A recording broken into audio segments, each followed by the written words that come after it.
Well, hey guys, this is Sarah Robbins, author of the book, Rock Your Network Marketing Business. And I am so excited to be with you live for another prospecting tip of the day as I interview somebody really special on how they are rocking their network marketing business all online. As we get started, I would love to go ahead and get acquainted. If you guys don't mind commenting below who you are and where you're tuning in from, we would love to warmly welcome you. If it's your first time watching, click a number 1 in the comments. And don't forget to click the share button for a chance for a shout. You want to do that anyways, right? Because the more who know, the greater your team will grow. Can anybody guess who our special guest is? Do you see any resemblance at all whatsoever in the laugh or in the smile or in the looks? I'm really excited because today I am interviewing my sister and my best friend, who is also a top leader in the network marketing profession, Emily Yost. Now, I'm not going to steal her thunder in sharing her story, but what I will say is this, is when she started the business, she told me, Sarah, really, I'm going to do things a little bit differently. And, I'm going to still do the traditional events and all of those things, but my team is going to have a great presence online. And here's the beauty, guys. They have grown so fast. In fact, they're one of the fastest growing teams on my team. And they really are leveraging the social economy, the fact that everybody's online. They are young, they are fun. And Emily actually twice in 2 programs in our company ended up being the number 2 team builder of all of our leaders across the board, which is powerful. And she did it in such a short period of time. So before we get started, Emily, if you don't mind, we're going to be talking a lot of social media tips, guys. You're going to want to be on this one. It's juicy. Go ahead and tell everybody a little bit about your story. Yeah, so I started as a teacher. I had been teaching for about 10 years, and meanwhile, my mom and sister are rocking their business, and they kept telling me to join them, and I just kept telling them no. So it just goes to show that a no can turn into a yes, even 10 years later. But I was a teacher and absolutely loving what I was doing. It's what I went to school for, and I was teaching 2nd and 3rd grade. And Sarah kept bugging me, telling me to join her, and I just kept saying no. She's the youngest, so she's also the sassiest. That's right. I just have to say, I'm the oldest, so I'm the most compliant one. So when my sponsor told me about the business, I said yes right away because I was like, I better listen to my mom. And thank God I did. I truly didn't know what I was saying yes or no to. And of course, this profession, the network marketing profession, has changed our lives. So Emily, it took you 10 years to join. It took you 10 years before you said yes. So what was it that changed your mind? Like, what shifted in your life? Yeah, so one of the reasons I told my mom and my sister no for so long is I just kept thinking this was their thing. And I was just kind of in my own world of teaching. It was just me and my husband at the time, and we were doing just fine, making ends meet, living on, both of our incomes. But everything shifted when I found out I was pregnant. And if you're a mom out there or a parent, you can understand you would do anything for your kids. And so I did the math. I figured, what the cost of daycare was, and it was pretty much half of my paycheck being a teacher. And I would get home at, 5:30 at night and put him down at 7 o'clock. So I'd have such a short amount of time with him. And as you know, kids grow so fast. And so I really decided to look a little bit closer at this opportunity I had been saying no to for so long, because I wanted to do what, I had been doing now for so many other children, but now for my own. And I also saw what my sister had been able to do for her son. And so I decided to look a little bit closer at this opportunity. So no doesn't mean no forever, guys. It just means no, not now, or I don't know enough sometimes, right? And so don't get discouraged. Don't be hurt if people who you think would be great would join, whether it's your best friend or your sister. Hello. Even though they see the success surrounding you, right? Sometimes I'm like, I don't get what people don't get, right? The ability to work a business on your time, on your terms, low cost, no risk, the opportunity to become profitable right away and leave legacy, right? What don't they get? But it's timing for people, and Emily's timing changed. She now had a need, right? A desire, and we can fill that need, whether it's people wanting more time with their family or more resources with the network marketing profession. So I love that. So Emily, what is the business now doing for your family, and what are you seeing the network marketing profession doing for so many others too? Because there's people from different companies on, so it's not specific to our company, but what do you see the network marketing profession doing for other people too? Yeah, so I've been doing this business now for 2 years, and I did it alongside my full-time job, being 9 months pregnant, and then I had my little guy, and I did it on maternity leave, trying to be a mom for the first time, which that's a job in of itself. And, I was able to replace my teaching income just 1 year into this business. And since then, I've been able to stay home with my son. And this business has allowed me to, really work on my time and my terms. And that's why I love network marketing. It's the ability to work, from a virtual platform, so I do business 100% on my phone. And as Sarah will mention, and she has mentioned, will continue to ask me questions, I've really built my business on social media. And so that's the joy of this business. I'm not stuck to a 9-to-5 job on someone else's, working for someone else. I now get to work for myself and, really create a legacy and build a business, around my time and my terms and for my family. So let's talk about that, because now everybody's like, I want to know, how many people have you recruited first and foremost, Yeah, I think in 2 years, I have about 60, maybe 71 directs that I've brought on to my personal team. Obviously, my team has expanded beyond that. Yeah, that's incredible. Okay, so these are just her direct recruits. So she's recruiting and, of course, growing really fast. Remember, personal activity is a cure to what ails you. I love what Jamie Walker says. Rita, do you know Rita? Recruiting is always the answer. Recruiting is the answer. So, Emily, you're big on social media. By the way, you can follow her on Instagram, Emily E. Yost, Y-O-S-T. So, Emily, and then the letter E, Yost, Y-O-S-T. And just kind of follow her lead and watch and do what she does. I know for me, majority of my leads are from Facebook. A lot of hers are Instagram and Instagram stories, so she's great at it. But tell us a little bit about how you're building your business and how you're power prospecting for new leads online. Yeah, so I just like to show, this business and what it's allowed me to do for my family, but I also like to show what the products are able to do for me personally. And I think the key to this, using social media is to be authentic. And so just to show that you're a real person and, everybody's looking to do more, right? To give more and to have more time with their family and to provide more. And so to know that I have something that can do that for people, I just share, and I just share it really authentically. So another key to that is, posting consistently. So every single day I'm either posting about my personal life, and the off day I'm posting about business. But when I do post about business, I try to do it in a way that's authentic to me, not just a copy paste, but to show, how I'm actually working my business and how other people can do it as well. Awesome. Okay, so I know you talk a lot about, we talked about how you build your business. So give us just some more tips on social media, and then I'm going to ask you the question about the posts. Yeah, so I also like to do a lot on Instagram. Instagram is kind of like the new and up and coming thing. And so if you're not on Instagram, you need to be on it. And it's incredible, especially Instagram stories are one of my favorite platforms because they go away in 24 hours. So it's the here and now. And it's why we all watch reality shows, because we want to see into people's lives, and Instagram stories allow you to do that.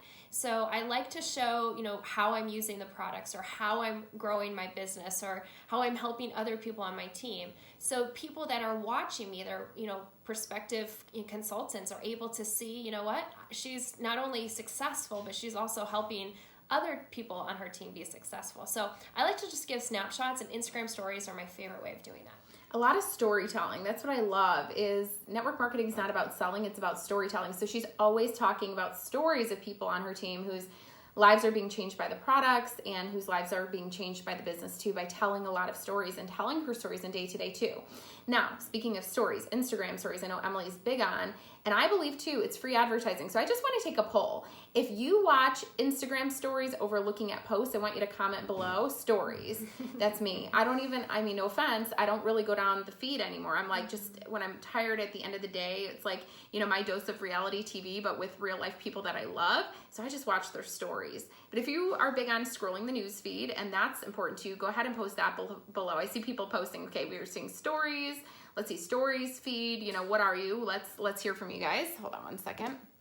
But what I love about Instagram stories, you guys, is it really is like free advertising billboard, because it pops up to the top of the feed, right? And it's so powerful. So it's the first thing that people see. I think it's important too for Facebook nowadays because it's underutilized, especially on Facebook. Not a lot of people are posting a story to their Facebook every day. But again, it's going to be the first thing that shows up right across the bar. So you get stuck on people's feed. So you'll see, like on mine, if you follow me on Instagram, Sarah Robbins and the number 1, I do a lot of Instagram stories, and I'll do my life, but then I'll pop in a thing about my book or about my business or about my product.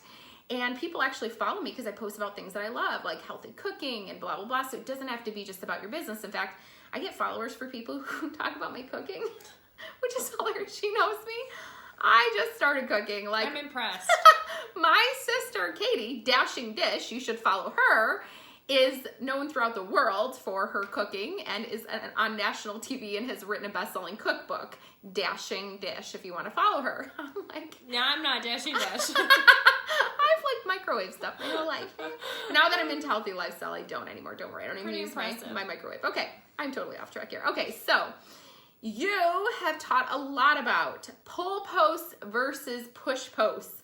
So what does that mean, and what do we need to know about that? A pull post versus a push post. Yeah, so I teach my team how to post on social media, and I've trained on large platforms with hundreds of thousands of people on this topic, and it's very important and very powerful. So one of the objections that people have when they join network marketing is they say, I don't want to annoy my friends, right? We hear that all the time. And I'm like, who's annoying who, right? It's you get to choose how you get to present this information. And how I teach my team and how I do this is to do it in a very authentic way. So I like what's called a push versus a pull post. So there's 2 different types of posts, and all of them will fall into either one category. And so you should have some of both for sure, especially if you're selling something, but you can sell it in a very authentic way. So basically, about 20 to 30% of your posts should be push posts. And a push post is saying, buy from me, buy from me, buy from me, okay? It may be a before and after picture, it may be a picture of a product, etc. And those are key because we need to show what our products can do. But the majority of your posts should be called pull posts. And about 70% or 60 to 70% should be pull posts saying, hey, check out what I'm doing or check out what I'm using, and it creates curiosity. And so these are attracting people to you. Another way of stating it, it's called attraction marketing. And so that's really what I try to do. I try to let people see into my life and, give them little doses of how I do this business. And I have 5 quick ways, and I'll just share them briefly if that's okay. That'd be awesome. Of just how you can do a pull post. So one way is, how do you work your business? Well, I know for me, I work my business 100% on my phone. So if I want to show busy moms, for instance, if that's who I'm trying to attract, that they too can do this. Most people are working a full-time job and have a lot on their plate with a full family, so they're thinking, I can't take on something else.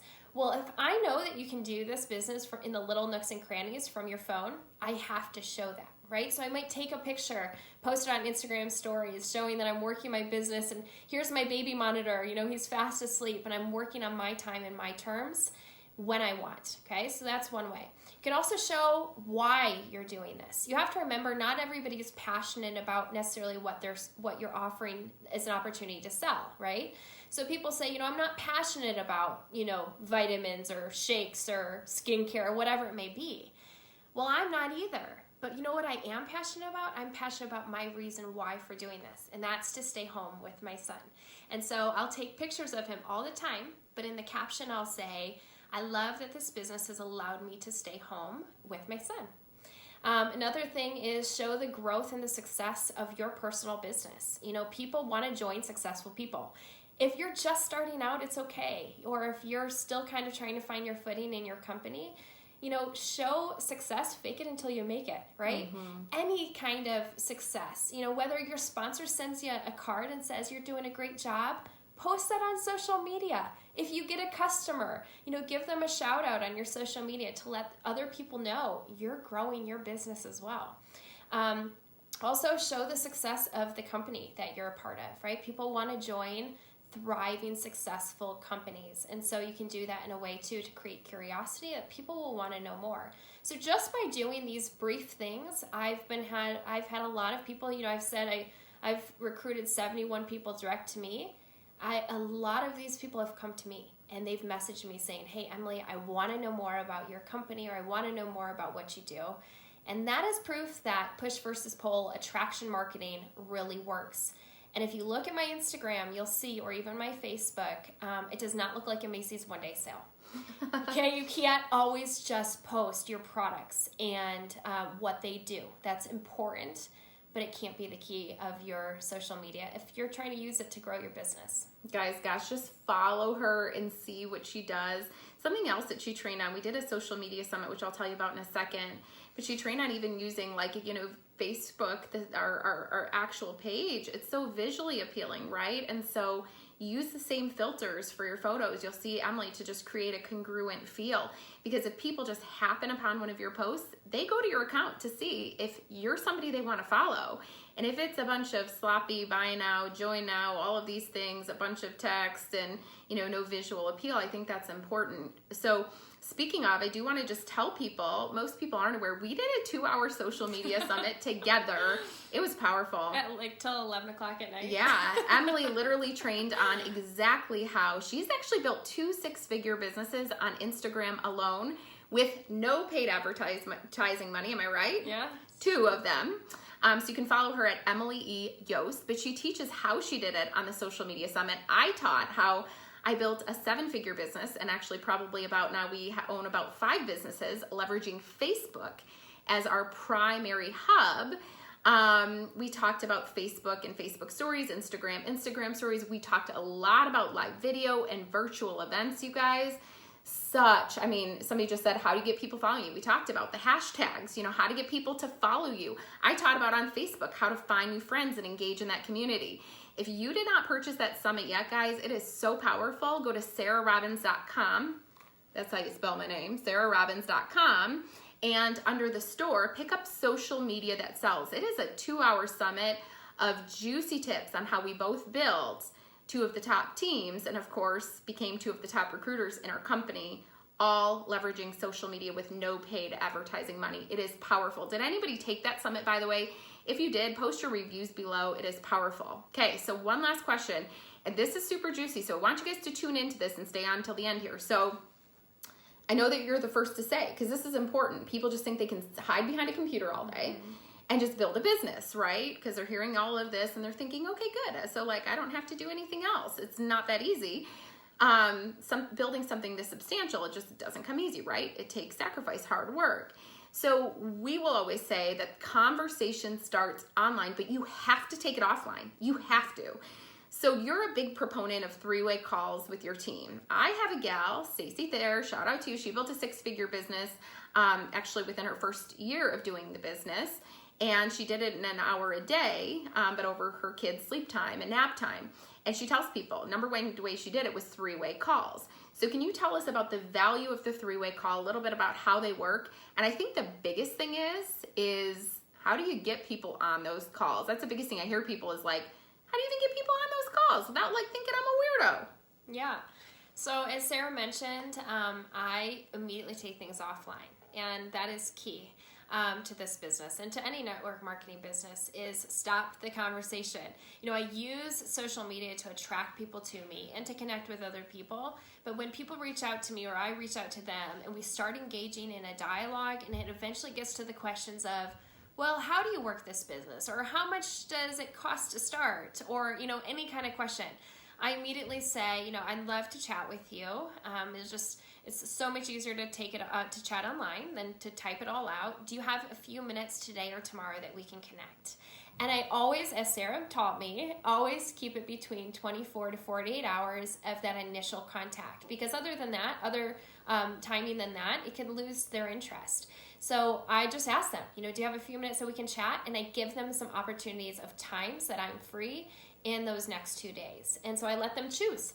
And as soon as I get them on a call, I'll have, my sister, my sponsor, or maybe somebody else that I can trust that can help close and to lead and answer any questions on that call. And before I connect the two, I will just brief, my sister on who we're going to be talking to and tell them a little bit about that person. And so now Sarah knows how to connect her story to make it relevant to them. By the way, I never call it a three-way call. Yeah, that's so weird. I think it's weird to say my sponsor and, Doesn't that sound weird, guys? Like my sponsor? Like the sponsor of what? Yeah. And a three-way? And it would intimidate people. People would think, you know what, I'm going to get, sucked into this. I'm going to get pressure. They don't want to be on a call. They don't want to be convinced. Yeah. So I simply just say, when can we touch base? And so they're thinking it's just me, but I'm going to transition it to saying, hey, you know what, on the other line, I actually have my sister on the other line. She is so well versed in this company, and she really connects with your story as well. So I thought it might be nice to hear someone else's story other than mine. And we're going to have a chance to answer any questions that you have, when we connect. And so I'll say, is that okay that I, connect the calls? And they're going to say, sure. I've never had someone say no. Mm-hmm. And immediately Sarah, doesn't make it awkward. And that's the job of, whoever's on the other line, just to connect with that person one-on-one. No three-way. No sponsor. It can just be, hey, I'm new and I'm just getting started. Would love to introduce you to my business partner who can share a little bit more with you or answer your questions. Or, hey, I told my sister or my friends so much about you and you guys have so many commonalities. I'd love for you to meet. Can we set a time to quickly check? Because I'd love for you to hear her story too, but she would love to learn more about you. And here's the thing that I love about three-way calls, guys. It provides third-party legitimization and validation and social proof. Somebody else is interested and excited. And as human beings, it's kind of, and we see an excitement surrounding something else, right, with other people, all of a sudden it elevates and heightens our sense of curiosity as well. So they are so powerful, and it's one of the main tools that we use to create a large team that's duplicating. I have a few 100,000 people on my team, and it's one of the top tools that we train on. So if your team's not duplicating and you've got a team of one and you're wondering, like, how do I get to at least 100? Not 100,000, but 100. Three-way calls are just a primary tool. So I want to encourage you guys on October, is it the 18th or the 19th of October? I don't know. It's one of those days. If you know, post a date. I'm actually doing a live training on power presenting. Now, it's not like Toastmasters, like how do you talk professionally? Because here's the thing. I think perfectionism equals procrastination. Don't you agree? Yes. You got to be yourself. So this is not about like how to talk perfectly. This is literally how to share your story authentically and powerfully. Your company story. Emily talked about that. Sharing your company story authentically and powerfully. We're going to talk about how to do meetings in home, outside of the home. So professional meetings to casual settings. We're going to be talking about how to talk to people over coffee or a call or virtual, something like this where you can see each other, Skype or FaceTime, face-to-face. And here's the biggest thing. I think $1 million tip, what you're going to get. I'm going to go through three-way calls. The beginning, like how to invite people, what to say on the calls, and how to actually close people, how to conquer the close. It is going to increase your conversion and really help you to rock your business. So I think it's like October 19th. All you do is go to my website. Again, here's the website, sarahrobbins.com, and go to the store, pick up Power Presenting. It is going to be live. If you can't make it live, guys, no problem. Register anyways. You'll get a replay. It's a small class, though, this time, so sign up fast because if we sell out, we sell out. And we will give you the replay, too, if you can't make it live. So I want you guys to just keep that in mind and be encouraged. It's October 18th. Thank you, Allison. And if you guys have the link for it, you can post it below. If not, I'll post it later. But guys, it is going to be the first time I offer a class like this, and I know it will help you to rock your business. It's going to help you to power up your prospecting, rock your recruiting. The biggest thing is help you experience dynamic duplication on your team. You can learn more at our website at sarahrobbins.com. But wasn't Emily great, you guys? She is so amazing. Make sure you follow her on Instagram. She can post a link for it after this video. Emily E. Yost, all one word, E-M-I-L-Y, the letter E, and then Yost, Y-O-S-T on Instagram. She's also on Facebook too, but just follow her and just follow her lead. Do as she does. It's a business of duplication. So, guys, I know this is going to give great value for your team, so make sure you click the share button right now. Have a virtual viewing party with your team. Ask them their takeaways, right? It gets people to watch it and to respond to it, or share it via inbox, tag them below. But we do hope that this tip today helped you to rock your network marketing business both online and offline. And we hope you guys have a great day, and God bless, and goodbye for now. See you tomorrow for another prospecting tip of the day. Rock on, rock stars. People said we're cute. Oh, you guys are cute. Okay, love you guys. Bye.